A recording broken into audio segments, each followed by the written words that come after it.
Nós já aprendemos o básico, quais mãos você deve jogar e quais deve descartar. Você aprendeu a importância da posição e no último programa fizemos a primeira análise sobre a arte do blefe. É hora de colocar tudo isso em prática. Vamos nos focar nos torneios de pôquer, onde você pode transformar poucos dólares em milhões. Os torneios de pôquer podem transformar pessoas comuns em heróis. Acrescente um vilão e você vai ter um verdadeiro show esportivo. Vamos lhe dar algumas dicas para você encarar seus primeiros torneios. Vamos descobrir como é ganhar o maior torneio de todos, além de dicas como os melhores lugares para você gastar seus buy-ins. Vamos começar com um pequeno tutorial. É nos torneios de pôquer que a maioria das pessoas aperfeiçoa suas habilidades. A diferença entre um torneio de pôquer e um cash game é que cada pessoa que deseja entrar no torneio paga a mesma quantia de dinheiro antecipadamente, trocando por uma quantia pré-determinada de fichas. Quando um jogador perde suas fichas, ele está fora. Um torneio de pôquer pode envolver uma quantidade limitada de mesas. Existe uma variedade de jogos que você pode disputar numa mesa, 2 mesas, Deep Stack, Turbo, multimesas, mas nós vamos falar disso depois. Você tem a opção de jogar ao vivo ou online. Os torneios acabam tendo muita participação porque são mais disputados e intensos que os jogos de cash game. E se você aprender como dominá-los, você pode chegar até isso. Mas talvez não ainda. É uma grande maneira de aprender o Texas Hold'em, se divertindo muito no caminho. Então é assim que um torneio de pôquer funciona. Mas vamos dar uma olhada nos maiores da história.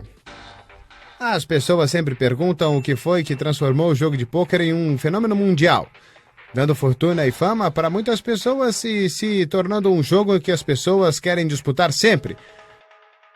Jogar em um torneio de pôquer pode envolver grandes quantias de dinheiro, como os campeões entrando para a história. Os torneios estão crescendo em tamanho e o tempo todo, com entradas e premiações cada vez maiores. O European Poker Tour é mundialmente conhecido como o maior circuito do planeta. O circuito viaja às partes mais bonitas do continente, dos Alpes da Áustria até as praias de Barcelona. Fundado por John Duty, o circuito continua a crescer em tamanho e prestígio, com premiações que chegam até quase 9 milhões de euros. O Asia Pacific Poker Tour é outro circuito de prestígio, com muito sucesso na região da Ásia. Suas premiações atraem jogadores de todo o mundo para explorar lugares exóticos como Sydney, Macau e Manila. O Latin American Poker Tour, que começou em 2008, promete continuar crescendo, com prêmios milionários em cidades como São Paulo e Rio, atrativos suficientes para deixar qualquer um entusiasmado. O LAPT agora incorpora também o PokerStars Caribbean Adventure, que é o segundo maior festival de pôquer do circuito, daqueles que os profissionais marcam em suas agendas assim que as datas são anunciadas. É difícil determinar o que devemos medir quando chamamos um torneio de grande. Aqui estão alguns dos maiores em vários quesitos. Primeiro, o mais influente. O mais famoso e influente torneio da história é certamente o Main Event da World Series of Poker de 2003, onde Chris Moneymaker transformou 39 dólares em 2 milhões e meio em sua primeira vitória de um torneio ao vivo. Essa conquista impulsionou o mundo dos torneios de pôquer, com todo mundo acreditando que também poderia vencer. It really took off and poker obviously exploded and I got the credit for a lot of that. O que pode ser ainda maior, a taxa de entrada? As pessoas ganham muito dinheiro, mas também pagam quantias enormes para poder jogar. Os eventos High Roller estão ficando cada vez mais caros, como o Super High Roller no Aussie Millions 2011, onde 20 pessoas pagaram 250 mil dólares cada para jogar, o preço de uma casa. Eric Seidel fez bom uso do seu investimento, ficando com o título de 2 milhões e meio de dólares como prêmio. É um jogo de números? Número de participantes. Faz sentido que quanto menor o preço do torneio, mais pessoas possam pagar a inscrição. Isso foi verdade no Sunday Storm do PokerStars em março de 2011. Foram 113.770 participantes que pagaram 11 dólares para ter uma chance de ganhar uma parte da premiação, garantida em 1 milhão de dólares. Esse número é o maior que a população de Mônaco, Liechtenstein, St. Kitts e Nevis juntos. E por último, a premiação. A maior vitória da história em um torneio de pôquer foi de Jamie Gold na World Series of Poker 2006, quando ele ficou com astronômicos $12 milhões como premiação. A maior premiação da história do pôquer. Isso é suficiente para comprar 48 mil óculos escuros para Joe Hachin. Então, como você pode ver, existem várias maneiras de medir a grandeza de um torneio, mas seja qual for, os números só estão crescendo. Vamos observar os diferentes tipos de torneio disponíveis para você. Hora de mais terminologia. Sit and Go, tipo de torneio normalmente encontrado online, onde assim que um número específico de assentos estiver preenchido, geralmente em uma mesa, a disputa começa. A disputa geralmente não dura mais que 1 hora e os 2 ou 3 melhores recebem premiação.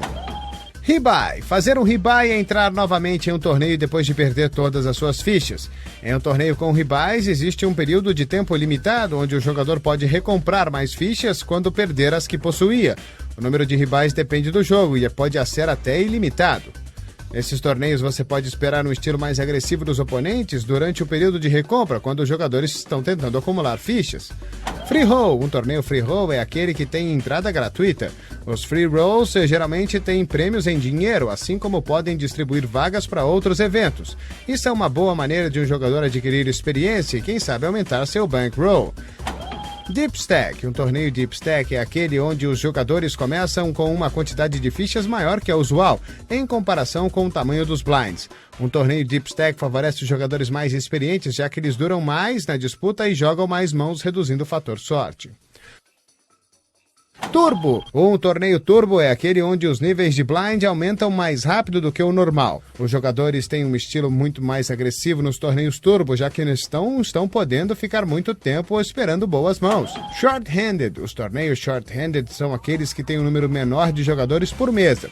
Quando isso acontece, os jogadores acabam participando de mais pots e jogando uma variedade maior de mãos iniciais, gerando mais ação.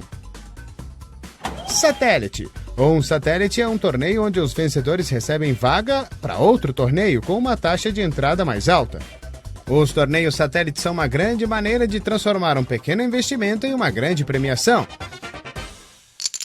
Hora da sessão Meu Jogo, com a diversidade no universo do pôquer. My name is Gil Garcia Diaz and I'm the EPT TV presenter for Belgium and Spain. And I'm also a model and I love to play poker. I came in contact with PokerStars 2 years ago. They asked me to do a photo shoot, for the promotion of the Belgian Open Poker Championship. So that was my very first poker experience. And I started to play from that day. And I've been, reading a lot of books, playing online. I went all by myself, to the casinos. And that's how it started. Quando se fala em torneios na Europa, existem poucos jogadores com retrospecto melhor do que Luca Pagano. Vamos ver quais são os seus segredos para o sucesso.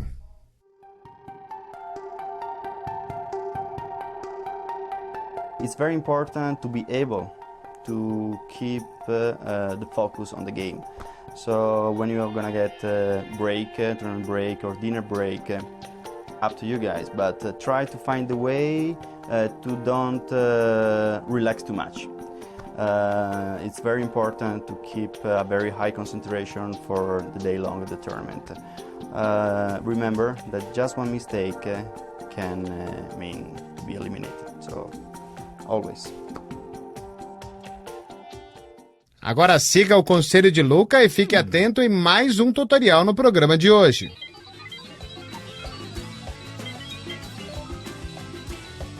Quando você for jogar seu primeiro torneio, tenha certeza de que ele é o torneio certo para você. Antes de fazer a inscrição, preste atenção em algumas coisas. Qual é o buy-in? Não jogue em torneios que têm valores altos para você. Você precisa estar confortável para não colocar ainda mais pressão no seu jogo. Qual é o tipo de torneio? Nós falamos antes sobre turbos, deep stacks e outras variações de torneio. Tenha isso em mente antes de se registrar em qualquer torneio. E agora vamos ver como jogar. Você deve ser paciente e esperar boas mãos iniciais. Sente e aproveite o seu tempo. Tente crescer o seu stack sem pressa. Roube os blinds quando puder e só construa potes gigantes se você estiver muito confiante que possui a melhor mão. Sempre se preocupe com a relação entre seu stack e os blinds. Se você tiver mais que 25 Big Blinds, vai estar bem confortável. Quando tiver 10 Big Blinds ou menos, você vai estar no território do All-In ou Fold. O raise padrão vai comprometer muito suas fichas, então faz mais sentido colocar todas de uma vez. E se você entrar na premiação, ótimo, mas o seu primeiro torneio deve valer pela experiência. Estamos quase na hora do intervalo, mas antes de ir, uma pergunta. No Main Event da World Series 2010 tivemos 7.319 pessoas inscritas, mas quantos jogaram em 71? A resposta depois do intervalo.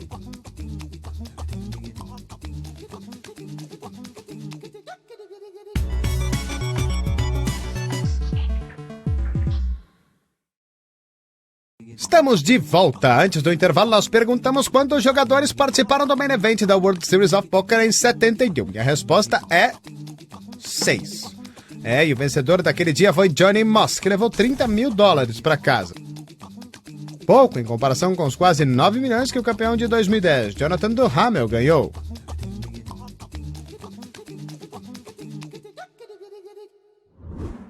Ganhar o Main Event é a maior fantasia de todo jogador de pôquer, uma experiência que poucos realizam, mas aqueles que conseguem nunca mais se esquecem.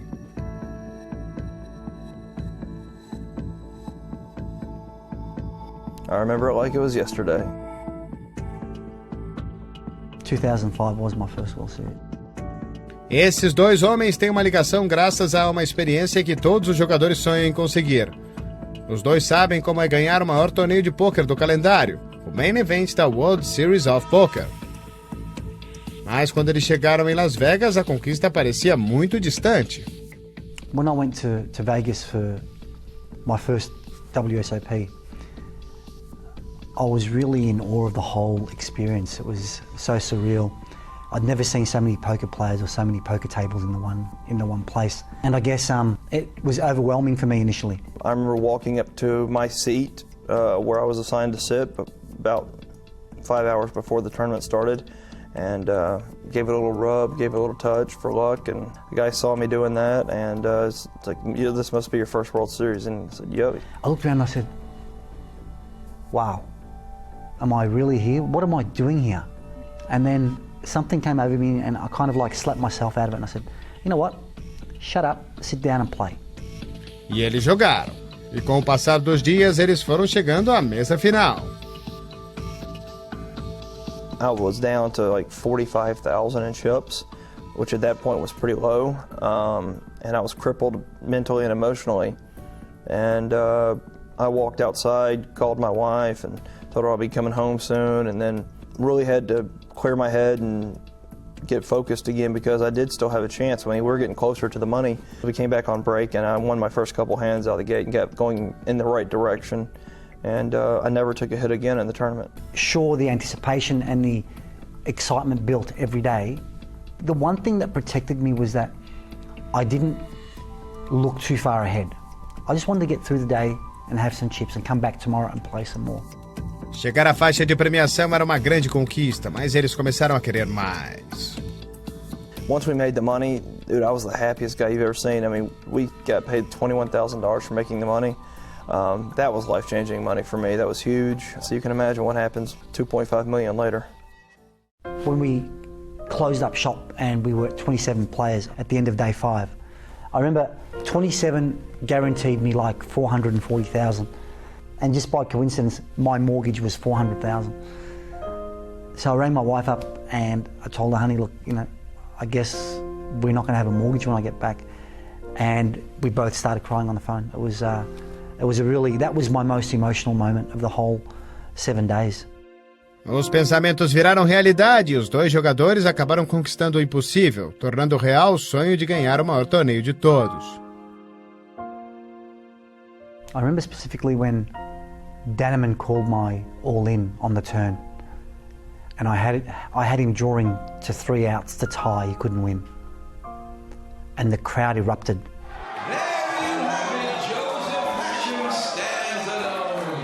I just fist pumped the air with both hands. The moment that the card hit, I remember yelling. I remember hugging my dad and him being there, and that was a special moment. And the whole tournament was just very special. That week was incredible. As I walked into the bathroom, I saw my image in the mirror. I looked at myself, and that's when the emotions ran a bit wild, and I realised what I'd accomplished. You know, I realised that then my life had been changed forever.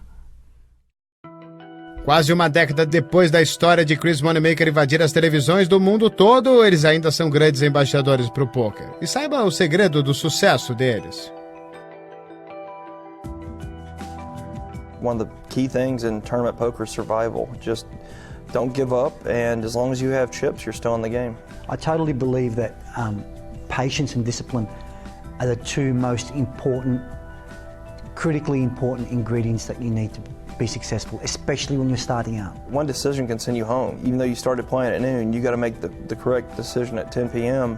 just as you would at noon. The discipline to sit there and wait, sit there and fold hands that you shouldn't be playing, that's what makes heroes. That's what makes winners. Obrigado pelas dicas, senhores, mas como manter a concentração por horas sem cometer erros? Bom, aqui está o nosso tutorial final para esclarecer as coisas.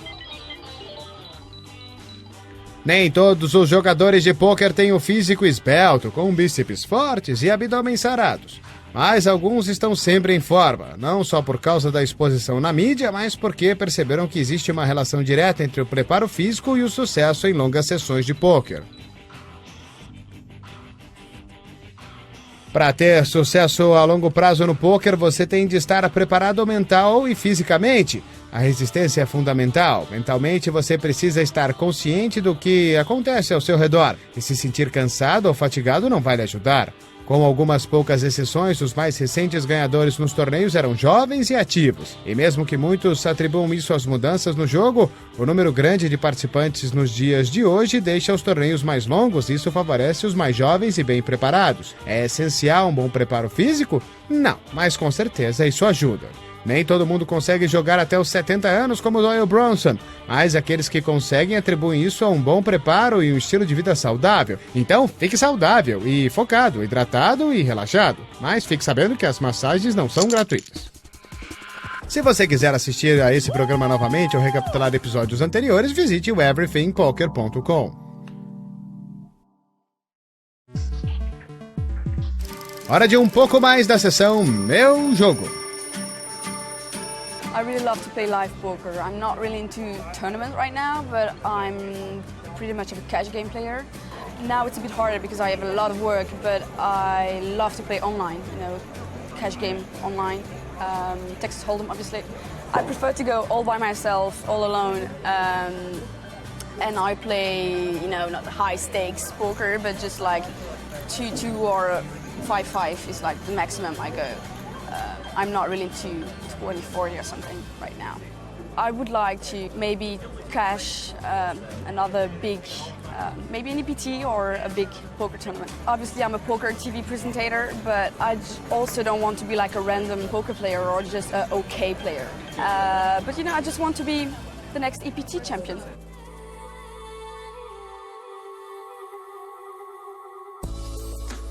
Das Bahamas, nós vamos para Londres. Uma prova que o pôquer é realmente um fenômeno mundial. Os tempos em que você só conseguia achar bons torneios em Las Vegas realmente já acabaram. Circuitos continentais de pôquer estão em ascensão. Quais são os melhores torneios para jogar, hein? Na ensolarada Barcelona, perguntamos a 4 dos melhores jogadores do torneio do mundo quais as disputas têm um lugar essencial em seus corações. Nath Barbeiro, argentino bicampeão do LAPT. A ganhadora do EPT e estrela britânica Liv Boeree.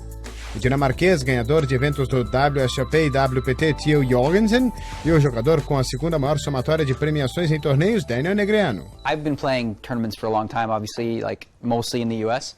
One of the things in the last few years that I really enjoyed is traveling overseas and playing a lot of these EPTs, because people don't realize, I think, like how many beautiful spots we're at. I mean, like, do you have a favorite spot on the EPT that you like to go to? This is basically my Barcelona? favorite. Me too. I love Barcelona. The atmosphere and the culture is so different from EPT San Remo, Italy to Spain to France. The LAPT, you obviously play some of those. Like, is there a difference in skill level, do you think, between the LAPTs and the rest? Is it a little juicier, like a little more value? Um torneio com mais valor é aquele com mais jogadores fracos. Basicamente, um torneio que você tem mais chances de ganhar.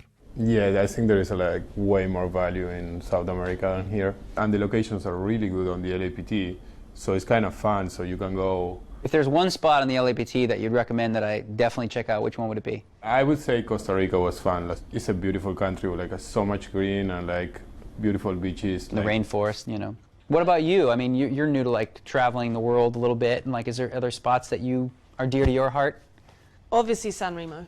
I wonder why. She happened to win that one. Ela não ganhou um torneio qualquer, Lee venceu a etapa de San Remo do European Poker Tour na temporada 6 com quase 1.240 inscritos. Foi o maior torneio já organizado na Europa. Yeah, that was a juicy tournament, right? Yeah, it was a juicy tournament. It was just beautiful, beautiful location. The people were lovely. Yeah, highly recommend that. Where else?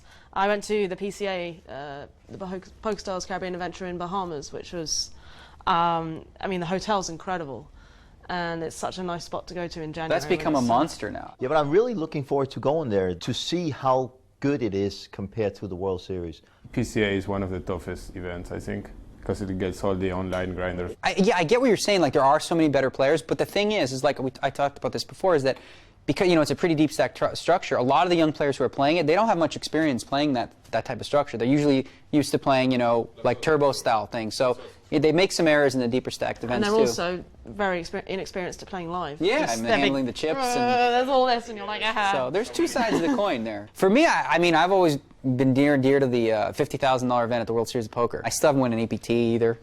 Came close, but very no cigar. For me, it'd be the EPT Grand Final. To me, it's so prestigious. How about you? What's near and dear to your heart? I would say that one as well, or if I could win on my home turf in Copenhagen would be pretty cool. Theo chegou perto de ficar com um título em sua terra natal, terminando em quarto no APT de Copenhague em 2007. Well, I mean, whatever it is, the good news is if you're a poker player and you're traveling the circuit, you have options. It doesn't matter where you're from anymore. There's so many beautiful places to see in the world, and we're really lucky to live the lives we lead and do that, and it doesn't suck. Bom, isso pode não ser tudo o que você quer saber sobre poker, mas é um começo. Para praticar o que aprendemos no programa de hoje, vá ao PokerStars.net. Quando estiver no site, a tarefa da semana é entrar em alguns torneios gratuitos e tentar manter a paciência e a disciplina que você precisa para ter sucesso. Se você seguir os conselhos do programa de hoje e dos episódios anteriores, pode se surpreender com os resultados. No próximo programa vamos saber um pouco mais sobre a arte de apostar, porque apostamos quando apostamos e quando você deve colocar todas as suas fichas na mesa. A análise vai ser feita por Daniel Negreanu e Joe Hashin, além de mais algumas dicas dos profissionais. Você não pode perder o nosso guia sobre o Fold. É um tópico importante, continue sempre com a gente. Esse é o maior jogo do planeta. Vamos aprender a jogar juntos, hein?